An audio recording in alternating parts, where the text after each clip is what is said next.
গোটা পশ্চিমবঙ্গ এখন উত্তাল। এর মধ্যেও বাঙালির সবচেয়ে প্রিয় এই শারদীয়া দুর্গোৎসব মানুষ অবশ্যই দুর্গাপূজায় সামিল হচ্ছে।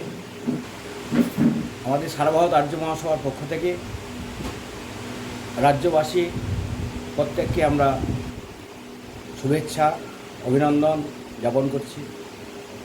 সবাই খুব আনন্দে মেতে উঠুক, সুস্থ স্বাস্থ্য জীবন অনুভব করুক।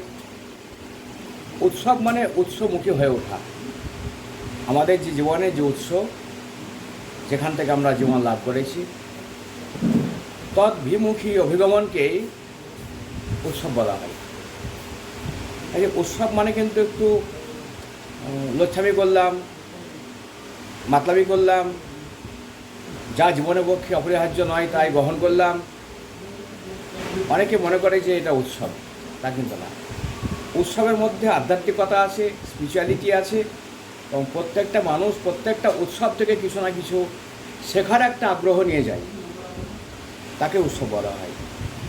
তাই এই দুর্গতিতে পড়লে আমরা সেই দুর্গতি বিনাশ কী করে করব, তার মহা একটা শিক্ষার প্রতিষ্ঠান হচ্ছে এই দুর্গোৎসব অনুষ্ঠান। বাঙালি খুব ভালোভাবে কাটাক, পরিপালন করুক এবং আরও থেকে আরতর দিকে এগিয়ে যাক, দুর্গতির বিনাশ ঘটিয়ে। এটাই আমার ইচ্ছা। সবার মঙ্গল কামনা করে আমার এই শুভেচ্ছা বার্তা প্রত্যেককে রাখলাম। নমস্কার।